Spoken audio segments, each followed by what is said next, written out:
మోకాళ్ల నొప్పులు, gas, gut health వంటి సర్వ రోగాలకు నివారణి అరుణ యోగా ఆముదం. ఏమన్నా లాజిక్ మాట్లాడుతున్నావు? మర్యాదగా అప్పగించు, లేదంటే గాడిని ఎలా తీసుకెళ్లాలో మాకెరకనే. అయిపోయింది రా కథ. ఏంద్రా ఎంకరం తీసుకోపోతావు? తోలుకోపోతావే? నా ఎంకరం తోలుకోపోతావు? అరే కాబోయే ఎమ్మెల్యే కొట్టావు. అరే నువ్వు ఎమ్మెల్యే అయితే నాకేదివే? నడువే నడు. నా ఎంకరం అరే వాడు ఇజ్జత్ తీసుకున్నాక ఇచ్చతా నీకు ఇచ్చదేద్రా పక్షే బాస్. నీ లంగమతి ఎవరు ఊరుకో పెద్దమ్మా, ఇందులో ఆయన తప్పే ఉంది. బోల్ డబ్బులు పెట్టి మీటింగ్ పెట్టాడు, అది నా వల్ల అప్సెట్ అయింది, అందుకే నా పడ్డారు. మీరు ఉండండి, అంతే అంతే. నువ్వు వెళ్ళండి. వస్తానన్న అక్క నేను బీపీ తగ్గించుకోరా. నీ ఆరోగ్యం గురించి చెప్తున్నాను. మీరు వెళ్ళండి సార్. పెద్దమ్మా, అతను చెప్పింది నిజమే, నువ్వు కొంచెం బీపీ తగ్గించుకోవాలి. గట్లనే తక్కువ చేసుకుంటా. ఏంది భయ నారాయణ ఊరుకూరుకొని రమ్మంటివి? మన ఎంకరకి పెళ్లి గిట్లు ఏమైనా సెటిల్ అయిందా? వీడికి ఇంకా పెళ్లి అవ్వదన్నా, అందుకే మేము ఇద్దరం కలిసి పుణ్యక్షేత్రాలకు పోదాం అనుకుంటున్నాం. ఆ విషయం నీతో చెబుదామని. ఏం మాటలు బాబాయ్? లేకపోతే ఏంట్రా, మీ నాన్న పోతూ పోతూ నిన్ను నా చేతిలో పెట్టిపోయాడు.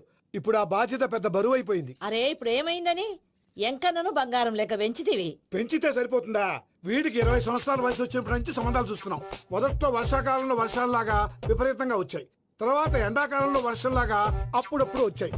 ఇప్పుడు కరువు వచ్చినట్టు అసలు రావడమే మానేసి. బాబాయ్, జీవితం తోట లాంటిది, అందులో మనం తోటకూర లాంటి వాళ్ళం. తోటకూరతో పప్పు చేసుకోవచ్చు, వేపుడు చేసుకోవచ్చు, అంతేగాని రసం సాంబార్ చేసుకోలేం కదా.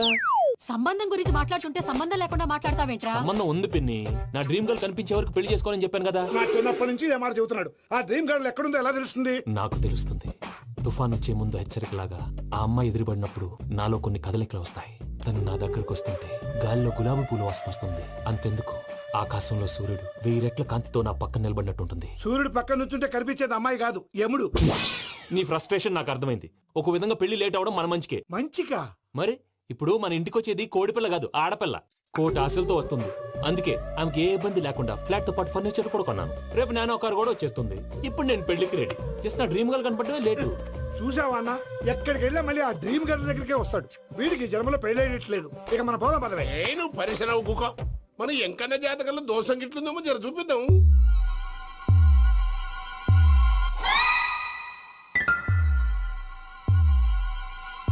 ఏంది భయ పంతులు, గంట సంధి అద్దం పెట్టి ఓ చూస్తాంటివి? చూడటం లేదు మల్లేష్, వెతుకుతున్నాను.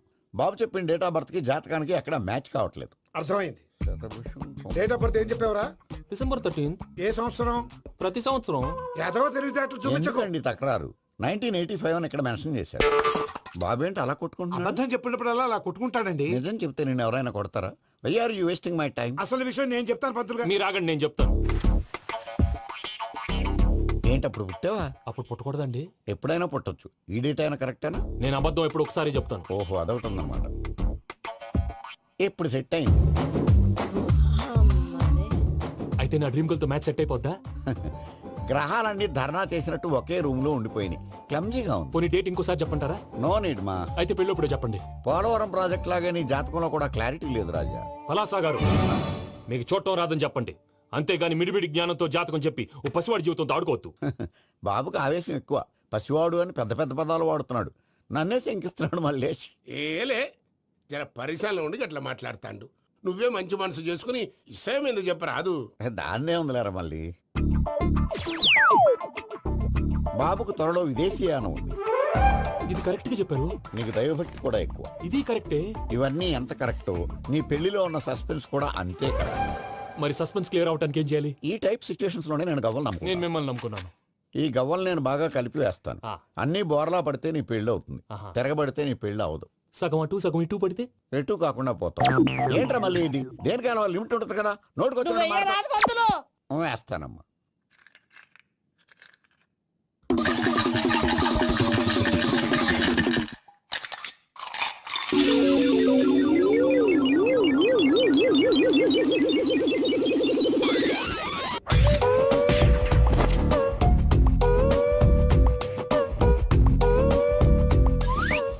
పోదకూడదు బాబు. జాతకం మనం రాయకూడదు, ఉన్నది చదువుకోవాలి. దీని అర్థమైంది పంతులు గారు. మీవాడు కూడా ఈ గవ్వలాగే ఒంటరిగా మిగిలిపోవచ్చు. అలాంటి మాటలు అనొద్దు పంతులు గారు, ఇంకోసారి ట్రై చేయండి. తప్పు బాబు. సృష్టికి విరుద్ధంగా ఏ పని చేయకూడదు. అది కాదు, ఇంతకు మీరు సరిగా కలపలేదు. ఏం పెద్దమ్మా? పిల్లగాడు చెప్తున్నాడు కదా, ఇంకో పాలంటే ఏ రాదయ్యా. ఆవేశపడకండమ్మా, అలాగే వేద్దాం. ఏముంది ఇందులో? ఒకసారి కాపాడుతు లేస్తున్నాడు.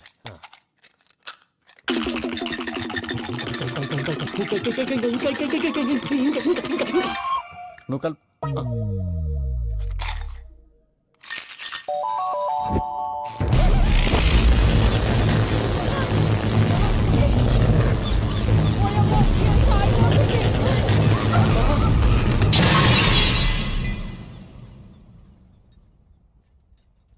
చూసావా, ప్రకృతి విరుద్ధమైన పనులు చేస్తే ఎలాంటి ఫలితాలు వస్తాయో. దానికి దీనికి సంబంధం ఏంటండి? నిజానికి జాతకం వల్ల లైట్లు పేలకూడదు. ఇల్లు పేలిపోవాలా? పంతులు గారు ఇప్పుడు ఏం చేద్దాం? ఒక్క ఫోటో తీసుకుందాం. నువ్వు కూర్చోమ్మా, గవ్వ కాంబినేషన్ కావాలి. ఎందుకండి? గవ్వ నిలబడడం ఎవరైనా చూసావా? పాలపంత వచ్చినప్పుడు వింత అనుకున్నాం, ఇది అంతకంటే పెద్ద వింత. ఫోటో జంప్ చేసే ఇంక నువ్వు లేవచ్చు రమణ. త్వరలోనే ప్రపంచం అంతమైపోతుందని టీవీ 9లో చెప్తే నమ్మలేదు. ఈ పరిణామాలన్నీ చూస్తుంటే నమ్మాల్సి వస్తుంది వెంకటరమణ. ఈ జాతకుడికి పెళ్ళంటూ జరిగితే ఒక నెలలో జరిగిపోవాలి, లేకపోతే జీవితంలో పెళ్లి యోగం లేదు. ఇంకోటి ఉందమ్మా, త్వరలో నీకు రాహుగ్రహ ప్రభావితుడైన ఒక కేతువుగాడు పరిచయం అవుతాడు. దాంతో నీ జీవితంలో పెనుమార్పు సంభవిస్తుంది.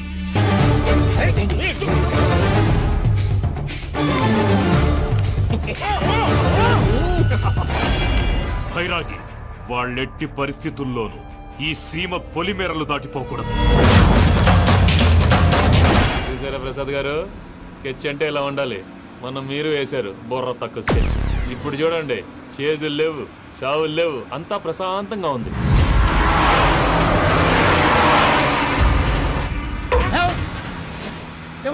ఒకసారి వెనక్కి తిరిగి చూడు. డ్రైవింగ్ చేసేటప్పుడు వెనక్కి తిరిగి చూడకూడదండి. నీ తొక్కలో రూల్స్ ఆపి ఒకసారి వెనక్కి తిరిగి చూడవా. ఏంటండి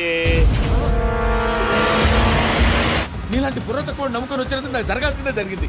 వాళ్ళు దొరికితే ఫస్ట్ నన్ను నరికేస్తారు. కానీ అయ్యో బాబు. ప్రసాద్ గారు, ప్రాబ్లం వచ్చినప్పుడు పానిక్ అవ్వకూడదు. ముందు మీరు సీట్ బెల్ట్ వేసుకోండి. పూజ గారు మీరు కూడా స్పీడ్గా పని బాబు. టెన్షన్ అవ్వకండి.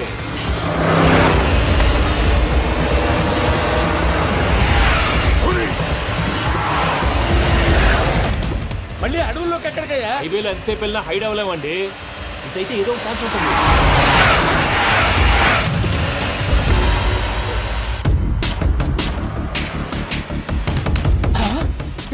కొంచెం జాగ్రత్తగా పని బాబు, చచ్చిపోయేటట్టున్నాను. మీరు అటు ఇటు కదలకండి, బ్యాలెన్స్ తప్పుద్ది. అలాగే.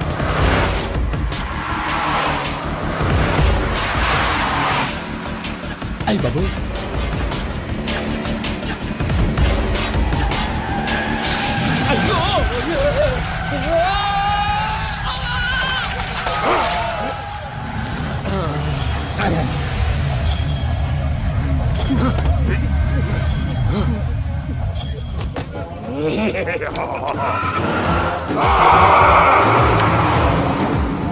వెంకటరమణ, మెయిన్ రోడ్కి వెళ్తే దొరికిపోతావయ్యా. రైట్ కట్ చేయి. అది కాదు సార్, ఆల్రెడీ ఒక రైట్ తిరిగిన తర్వాత మళ్ళీ రైట్ తిరిగితే జాగ్రఫీ ప్రకారం తప్పొద్దేమో. చెప్పింది చేయవయ్యా. అది కాదండి. That's all. సరే.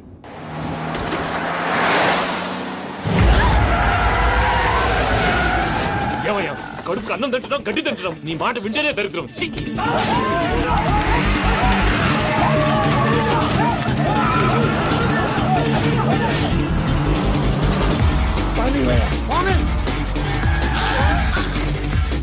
ఈ ఊళ్ళో పని ఏంటయ్యా? నోరు పూసుకొని కూర్చోండి. డీటెయిల్స్ కావాలి, డీటెయిల్స్.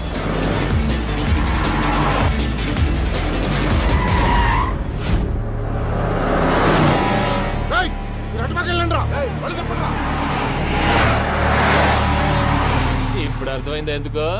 అది సివిఆర్.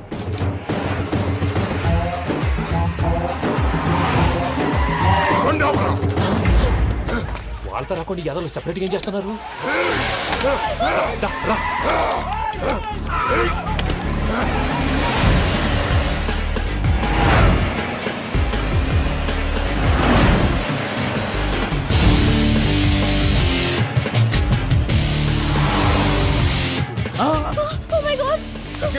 ఇటెక్కడికయ్యా? చెప్తాను ఉండండి. నేను పోయాక చెప్తావా? కాసేపు నోట్ మూసుకొని కూర్చోండి.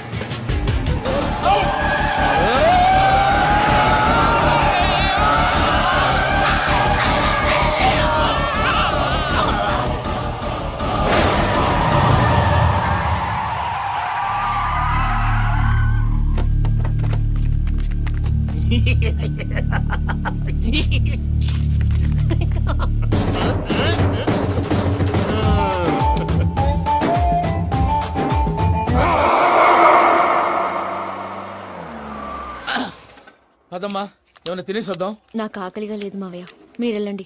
పర్లేదండి, పార్సిల్ తీసుకొద్దాం, తర్వాత తింటారు. ఇంకా రాడంటే ఇడు. మీరు ఆకలికి అసలు ఆగలేదు ప్రసాద్ గారు. ఈ టైంలో ఫోన్ ఎవరు? భద్రప్ప. అయ్యో ఎత్తదయ్యా. ఉన్నాను సార్, ఫుడ్ వచ్చే లోపల కాసేపు టైం పాస్ చేద్దాం. వాడితో టైం పాస్. హలో హలో, ఎక్కడున్నారా? ఇంతకంటే తెంగర క్వశ్చన్ ఉంటుందిరా. ఎక్కడున్నావు చెప్తావరా?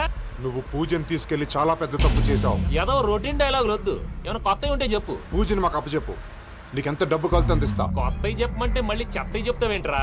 Venky not for sale. ఏ ప్రసాద్ గారు? అసలు పూజని ఎందుకు తీసుకెళ్లేవరా? బుర్ర తక్క ఏదవా, ఎందుకు తీసుకెళ్తారా? ప్రేమించాను కాబట్టి తీసుకొచ్చాను. ఇదిగో నీకు ఇదే లాస్ట్ ఛాన్స్. ఇంకొక రొటీన్ క్వశ్చన్ చేసావు అనుకో, ఫోన్ కట్ చేసేస్తాను. కొత్త ఏమైనా ఆలోచించు. పూజ నిన్ను ప్రేమించట్లేదు, యూరోప్ లో ఉంటున్న వేరే వాడిని ప్రేమిస్తోంది. కొత్తవి చెప్పమంటే అబద్ధాలు చెప్తావేంట్రా? ఇది అబద్ధం కాదు, నిజం. మా ప్రసాద్ బాబాయ్ ఒక 420 గాడు. వాడు నిన్ను వాడుకుంటున్నాడు.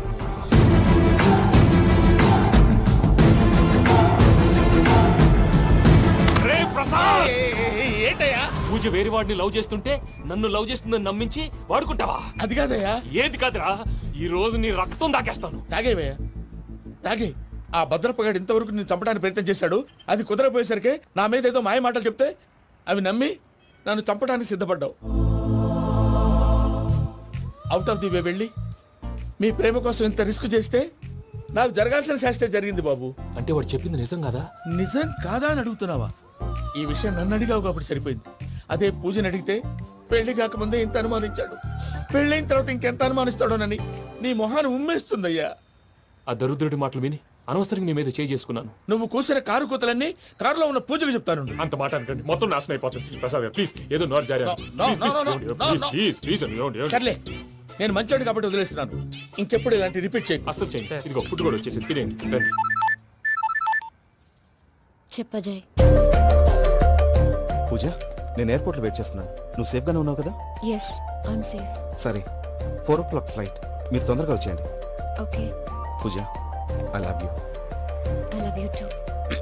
నువ్వు పార్సిల్ తీసుకొని వచ్చే. ఉండండి సార్, కలిసి వెళ్ళిపోదాం. చెప్పింది చెయ్యి. సార్, పూజకి మాత్రం ఏం చెప్పకండి. చెప్పలే.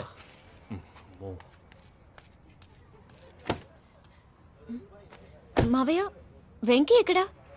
వాళ్ళ ఫ్రెండ్స్ ఎవరో కలిస్తే వాళ్ళతో పాటు వెళ్ళిపోయాడమ్మా. మనల్ని హైదరాబాద్లో కలుస్తానన్నాడు. బండి start అవ్వట్లేదండి.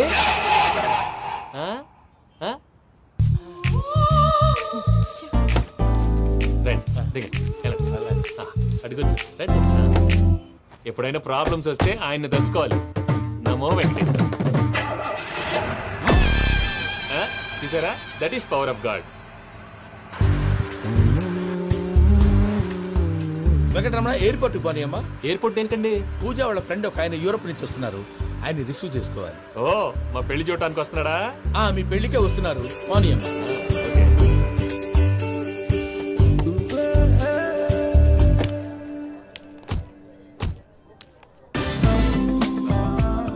Puja, are you okay?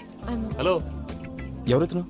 పేరు వెంకటరమణ, ముద్దు పేరు వెంకీ, వృత్తి వెంట్రులాక్విజం, ఇష్టమైన ప్రదేశం పెద్ద తిరుపతి, ఇష్టమైన కూర. అసలు మీరెవరు? పూజను చేసుకుపోయేవాడు. ఇలా షాక్ అయ్యేటండి. చచ్చిపోలేదు. అతను సర్ప్రైజ్ ఇద్దామని మీ ప్రేమ విషయం చెప్పలేదు. వీళ్ళ ప్రేమ విషయమా? మళ్ళీ షాక్ అయ్యేటండి. నువ్వు రావాయని చెప్పి. ఎక్కడికండి, ఇక్కడే చెప్పొచ్చు కదా. పైగా మా లవ్ స్టోరీ మీ నోటితో వినాలనుంది. మీ లవ్ స్టోరీ మీ ముందు చెప్తే ఏం బాగుంటుందయ్యా? నువ్వు పదవయ్యా. కరెక్ట్. మీ క్లోజ్ ఫ్రెండ్ అండి? అయితే మన లవ్ స్టోరీ బాగా ఎంజాయ్ చేస్తాడు.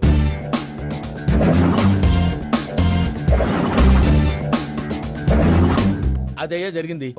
వాడిని అలా లవ్ ట్రిప్ లో ఉంచి ఇప్పటిదాకా వాడుకున్నాను. అంతే కదా? అంతే. మనం అక్కడికి వెళ్ళి వాడిని ఏదో పని మీద బయటికి పంపించేసి వాడు వచ్చేలోపు మనం జంప్ అయిపోదాం. ఓకే ఓకే, కమాన్.